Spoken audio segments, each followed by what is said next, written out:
नमस्कार, दर्पण solution YouTube channel पर मैं प्रवेंद्र आपका हार्दिक स्वागत करता हूं। इस वीडियो के माध्यम से पोस्ट मैट्रिक स्कॉलरशिप ऑनलाइन आवेदन भरने की पूरी प्रोसेस, साथ में जो महत्वपूर्ण जानकारियां वो भी अपडेट करने की पूरी प्रोसेस मैं आपको बताने वाला हूं। आप इस वीडियो के लास्ट तक बने रहें जिससे हम सारी जानकारी प्राप्त कर सकें और पोस्ट मैट्रिक के स्कॉलरशिप के आवेदन आराम से पोर्टल पर भर सकें। तो सबसे पहले इसके लिए हमें स्कूल लॉगिन करना होगा और स्कूल लॉगिन के अंदर हम चलेंगे कार्मिक टैब पर। तो हम यहाँ पर स्कूल लॉगिन कर लेते हैं। शाला दर्पण पर हम पहुँच चुके हैं। शाला दर्पण के स्कूल लॉगिन ऑप्शन से हमने स्कूल लॉगिन कर लिया। अब हम यहाँ पर जो हमारा कार्मिक टैब है, कार्मिक टैब पर हम जाएंगे। जो सबसे पहले काम हम करेंगे वो करेंगे हम कार्मिक टैब पर वर्क इंचार्ज मैपिंग। अगर आपने अभी तक पोस्ट मैट्रिक के लिए इंचार्ज मैपिंग नहीं किए तो आप इस ऑप्शन पर आएँ और यहाँ पर सेलेक्ट रोल के अंदर पोस्ट मैट्रिक स्कॉलरशिप सेलेक्ट करें। यहाँ पर रोल दिखाई दे रहा है। प्री मैट्रिक आपने कर लिया होगा, पोस्ट मैट्रिक स्कॉलरशिप इंचार्ज यहाँ पर आपको बनाना है। सेलेक्ट ऑप्शन है सामने इंचार्ज का, उसमें से कार्मिक को सेलेक्ट करना है। ऐड बटन पर क्लिक करना है और क्लिक करने के बाद में हमारे सामने मैसेज दिखाई देगा, आर यू श्योर। तो हम यहाँ पर श्योर हैं, इसलिए हम ओके बटन पर क्लिक कर देंगे। तो इस तरह से हमारा पोस्ट मैट्रिक इंचार्ज यहाँ पर नियुक्त हो जाएगा। जो पहली स्टेप हमें करनी होगी वो काम हम यहाँ पर कर रहे हैं और हमने यहाँ पर पोस्ट मैट्रिक इंचार्ज को बना दिया है और हमारा सीरियल नंबर 1 पर ये पोस्ट मैट्रिक इंचार्ज दिखाई देने लग गया है। पोस्ट मैट्रिक इंचार्ज, नाम, एम्प्लॉय आईडी और स्टेटस। अगर आप यहाँ से चेंज करते हैं, पोस्ट मैट्रिक इंचार्ज पहले दूसरे थे तो अभी वर्तमान वाले को एक्टिव बताएगा और पहले वाले को डीएक्टिवेट यहाँ पर बताएगा। सेकंड ऑप्शन हम यहाँ पर चलेंगे लाभार्थी योजनाओं के लिए अनिवार्य प्रपत्र सूचना, जो हमें मिलेगा स्टूडेंट टैब के अंदर। तो विद्यार्थी पर हमने क्लिक किया और लाभार्थी योजनाओं के लिए अनिवार्य छात्र सूचना जो हमारा ये प्रपत्र है, इसमें हमें जाना है लाभार्थी योजनाओं के लिए अनिवार्य छात्र सूचना। यहाँ पर जैसे हम क्लिक करेंगे सत्र हमारा दिखाई देगा, सामने क्लास सेलेक्ट करने का ऑप्शन दिखाई देगा। हम 11-12 सेलेक्ट करके यहाँ सूचनाएं अपडेट करेंगे, क्योंकि पोस्ट मैट्रिक के अंदर 11-12 आती हैं। इसी तरह से अगर आप प्री मैट्रिक भर रहे हैं तो उसमें 1 से 10 तक की डिटेल अपडेट करेंगे। यहाँ 100 स्टूडेंट पर हम क्लिक करेंगे। जैसे हमने यहाँ पर 100 स्टूडेंट पर क्लिक किया, फर्स्ट ऑप्शन पीसीटीएस कार्ड का यहाँ खुल जाता है। थर्ड ऑप्शन यहाँ पर है फैमिली इनकम। इसको आपको हर स्टूडेंट जिसका ऑनलाइन आवेदन करना है उसके सामने ये एनुअल इनकम हमें अपडेट कर देनी है, सेव कर देनी है। अगर सेव ऑप्शन आ रहा है सेव कर दें, अगर अपडेट आ रहा है तो अपडेट से नई जो इनकम आप डाल रहे हैं उसे अपडेट कर दें। इस तरह का मैसेज आपको दिखाई दे जाएगा। प्रत्येक स्टूडेंट के सामने हमें ये सेव करना है। ईडब्ल्यूएस कार्ड की एंट्री कर लेनी है, सीडब्ल्यूएसएन की एंट्री यहाँ से हो जाएगी। इसके बाद है ओबीसी कैटेगरी। यहाँ पर जो 11-12 में पोस्ट मैट्रिक में ओबीसी में जो फॉर्म भरे जाएंगे वो स्टूडेंट इन कैटेगरियों के अंदर अगर आते हैं तो ही उनका फॉर्म भरा जाएगा, अन्यथा उनका फॉर्म नहीं भरा जाएगा।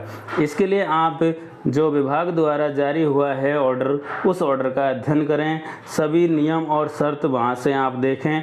सारे नियम और शर्त आराम से क्लियर हैं, उनमें सब कुछ लिखा हुआ है कि हमें क्या क्या करना है।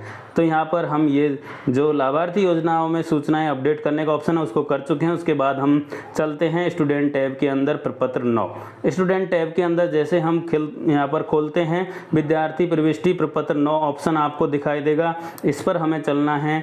यहाँ पर सत्र सेलेक्ट कर लेना है, क्लास सेलेक्ट कर लेनी है और सेक्शन सेलेक्ट करते हुए उन स्टूडेंटों की डिटेल हमें यहाँ पर अपडेट करनी है। अगर कोई स्टूडेंट ऐसा है जिसका प्रपत्र 9 कंप्लीट नहीं है, जैसे यहाँ दिखाई दे रहा है क्रॉस लगे हुए आ रहे हैं, तो ऐसे स्टूडेंट के प्रपत्र 9 हमें कंप्लीट करने हैं और उसके बाद हमें स्कॉलरशिप का फॉर्म भरना है। तो यहाँ पर जैसे हम देखते हैं यहाँ पर कुछ डिटेलें स्टूडेंट की भरी हुई दिखाई नहीं दे रही हैं और यहाँ पर जो ऑथेंटिकेशन का काम अगर आपको करना है तो आधार जनाधार ऑथेंटिकेशन का यहाँ पर हमें ऑप्शन दिखाई दे रहा है। इस पर जब हम क्लिक करेंगे तो हम यहाँ से आधार जनाधार ऑथेंटिकेशन कर सकते हैं। ऊपर डे स्कॉलर का ऑप्शन सेव कर दें। यहाँ पर जैसे हम खोलेंगे यहाँ आधार भरने का ऑप्शन है, जनाधार भरने का ऑप्शन है और ऑथेंटिकेशन का ऑप्शन है। इस तरह से भरकर हम ये पूरी डिटेल भरकर सेव करेंगे। नेक्स्ट पेज पर जाकर हम इसे कंप्लीट करेंगे। इसके बाद हम चलते हैं स्कॉलरशिप पोर्टल पर।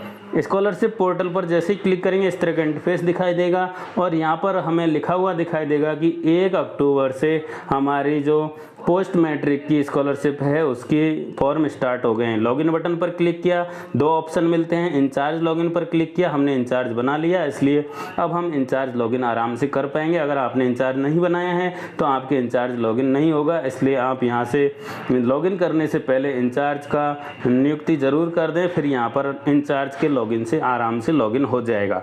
उसके बाद हम सत्र सेलेक्ट कर लेंगे, स्कॉलर टैब में पोस्ट मैट्रिक सेलेक्ट कर लेंगे और हम आगे सबमिट बटन पर क्लिक करते हो आगे डैशबोर्ड ओपन हो जाएगा। डैशबोर्ड में फर्स्ट ऑप्शन है फ्रेश स्कीम अप्लाई। जैसे ही हम यहाँ देखेंगे हमें फ्रेश स्कीम के अंदर जो स्कीम सेलेक्ट करने का ऑप्शन दिखाई दे रहा है, post matric SC, post matric ST, OBC, SBC, MBC और ईबीसी इकोनॉमिक बैकवर्ड, इस तरह के ऑप्शन हमें यहाँ पर दिखाई दे रहे हैं। तो ये सारी स्कीमों के लिए पोस्ट मैट्रिक के ऑनलाइन आवेदन स्टार्ट हो चुके हैं। आवेदन के लिए यहाँ पर क्लियर निर्देश है कि जो आय प्रमाण पत्र है वो तहसीलदार स्तर के लेवल का बना हुआ आय प्रमाण पत्र ही पोस्ट मैट्रिक के लिए वैलिड है, तो वो वाला आय प्रमाण पत्र आप लेवें स्टूडेंटों से और उसके बाद में इस तरह से अप्लाई जो सिलेक्शन ऑप्शन है उससे हम यहाँ पर जैसे प्री मैट्रिक पे हमने काम किया वैसे ही यहाँ पर काम करना है। सिलेक्शन ऑप्शन में जाएंगे, वहाँ क्लिक करेंगे आंख जैसे निशान पर और यहाँ हमारा फॉर्म ओपन हो जाएगा।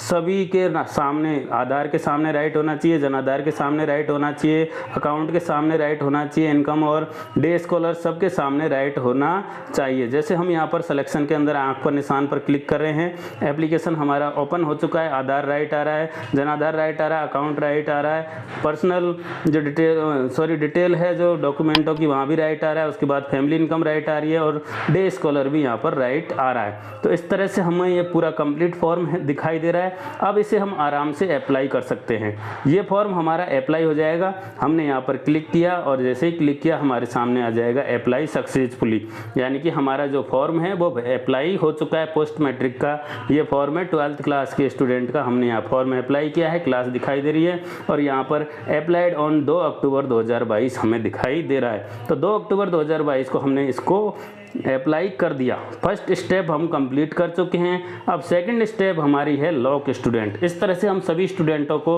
अप्लाई कर देंगे जो पात्र स्टूडेंट हैं, जो आय प्रमाण पत्र ला के दे रहे हैं, जाति प्रमाण पत्र ला के दे रहे हैं, उसके आधार पर हम उनका निर्धारण करते हुए इस तरह से अप्लाई कर देंगे। उसके बाद लॉक ऑप्शन पर हम गए, लॉक ऑप्शन पर जाते ही हमने स्कीम सेलेक्ट की, जिस स्कीम के अंदर हमने फॉर्म भरा और 100 स्टूडेंट क्लिक करते ही हमारे वो स्टूडेंट यहाँ पर शो हो जाएंगे। सामने दिखाई दे रहा है रिमूव स्टूडेंट, अगर हमने गलत स्टूडेंट को इधर सबमिट कर दिया है तो रिमूव भी कर सकते हैं। नीचे फाइनल सबमिट का ऑप्शन है, यहाँ पर फाइनल लॉक करें, जैसे ही क्लिक करेंगे इस तरह का ध्यान दें, मैसेज दिखाई देगा, मोबाइल नंबर सेलेक्ट करने का ऑप्शन यहाँ पर दिखाई देगा। आप जो OTP आपको प्रदान करें उसको हमें सेलेक्ट करते हुए हाँ पर क्लिक करना है। जैसे हमने यहाँ पर हाँ पर क्लिक किया, OTP मोबाइल पर चला गया।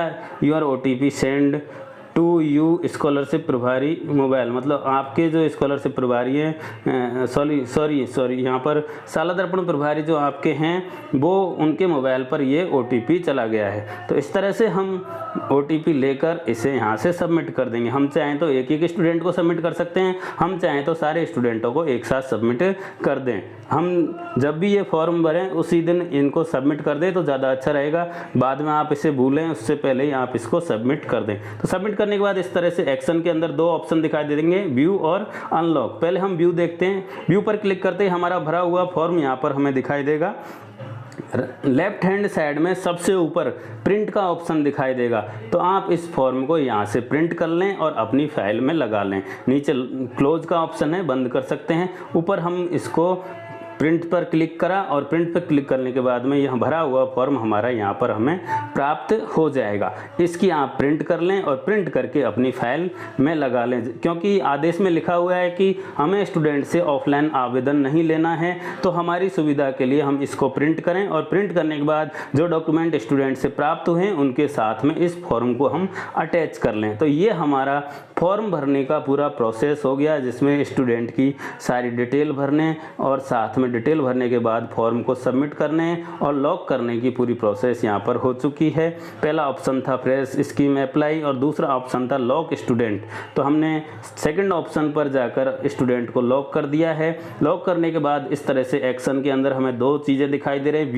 व्यू हमने कर लिया है। अब सामने अनलॉक का ऑप्शन है। अगर आपको लगता है व्यू करने पर कि आपने जो डिटेल भरी है वो यहाँ पर गलत दिखाई दे रही हैं, जब हम इसको व्यू कर रहे हैं तो साथ में अनलॉक बटन है। इस अनलॉक बटन से हम क्लिक करेंगे। क्लिक करते ही ऊपर आपसे पूछा जाएगा कि आप विद्यार्थियों को अनलॉक करना चाहते हैं, तो आप करेंगे ओके हो जाएगा। जैसे ही ओके होगा आपका ये अनलॉक हो जाएगा।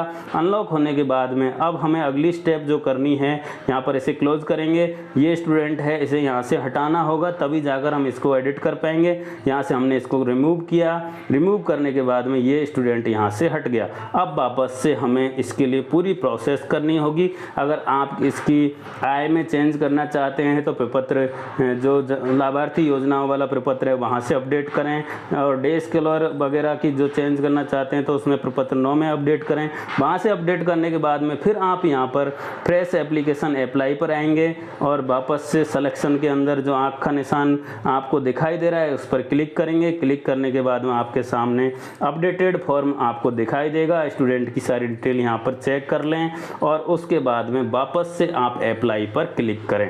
तो ये पूरी प्रोसेस है जिसमें आपने स्टूडेंट को फॉर्म अप्लाई करना, साथ में लॉक करना, लॉक करके अनलॉक करना, व्यू करना, प्रिंट करना, पूरी स्टेप यहाँ पर आप कंप्लीटली देख चुके हैं। पोस्ट मैट्रिक स्कॉलरशिप के आवेदन शाला दर्पण पर प्रारंभ हो चुके हैं। अभी तक जो डेट है वो 10 अक्टूबर है, जब तक हमें ये फॉर्म फिल करने हैं।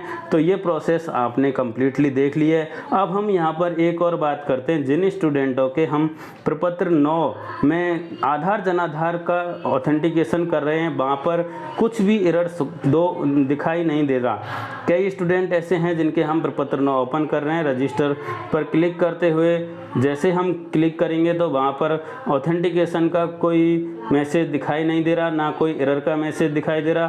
तो वो हम कैसे प्रोसेस करेंगे वो भी मैं आपको अगले वीडियो में बताने वाला हूँ। आप जैसे ही प्रपत्र 9 ओपन कर रहे हैं, ओपन करने के बाद में यहाँ पर आधार ऑथेंटिकेशन आपको दिखाई दे रहा है, लेकिन जनाधार ऑथेंटिकेशन नहीं हो रहा है, और आप जब बार बार क्लिक कर रहे हो तो आपको इसको बाहर पहुँचा रहा है। तो इस तरह की जो एरर आ रही है, इसके लिए आप अगला वीडियो मेरा ज़रूर देखें। मैं उसमें इस जो प्रॉब्लम है इसका सोल्यूशन आपको बताने वाला हूं। और जिन स्टूडेंटों के अदर स्कूल में ऑथेंटिकेशन दिखाई दे रहा है आधार का, जनाधार का, उनका भी सॉल्यूशन मैं अगले वीडियो में देने वाला हूं। तो जिन स्टूडेंटों के आधार जनाधार दूसरे स्कूल में दिखाई दे रहे हैं, या फिर इस तरह की एरर जो आ रही है कि हम जनाधार ऑथेंटिकेशन पर क्लिक कर रहे हैं स्कूल लॉगिन से, तो वहाँ पर उसको बाहर निकाल रहा है, उसका कोई रेस्पॉन्स हमें नहीं मिल रहा है। तो इस तरह की जो समस्या आ रही है उसका सॉल्यूशन भी मैं आपको अगले वीडियो में बताने वाला हूं। और जब आप प्रपत्र 9 कंप्लीट करते हैं तो आप यहां पर देखें कि हम जब सेव कर रहे हैं पेज को तो हम नेक्स्ट पेज पर जा रहे हैं या नहीं जा रहे।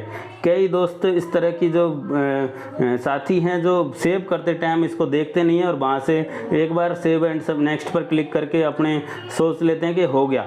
तो यहाँ पर दिक्कत आती है कि जब सेव एंड नेक्स्ट करके हम छोड़ देते हैं, हम बाहर आ जाते हैं तो उसमें अगले पेज पर नहीं जाता है, सेव नहीं होता है। तो आपको ऊपर स्टूडेंट का रिजल्ट देखना है, उस सबसे ऊपर आपको यहाँ पर प्रीवियस स्कूल का रिजल्ट, पूर्व विद्यालय की अंतिम कक्षा भरी हुई है नहीं भरी हुई, उसका रिजल्ट भरा हुआ है, उत्तीर्ण आया था, अध्ययनरत आया था, जो भी उसकी स्थिति थी उसको आप देखें। उसके बाद आप सेव एंड नेक्स्ट करें।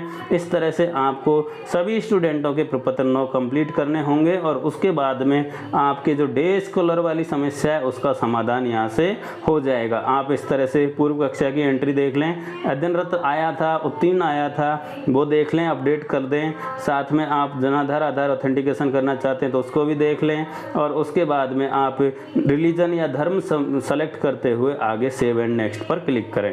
आशा करता हूँ आपको ये वीडियो पसंद आया होगा। अगर वीडियो पसंद आया है लाइक करें, कमेंट करें और अधिक से अधिक साथियों को शेयर करें, जिससे कि वो आसानी से पोस्ट मैट्रिक स्कॉलरशिप के फॉर्मों को भर सकें। वीडियो देखने के लिए बहुत बहुत धन्यवाद।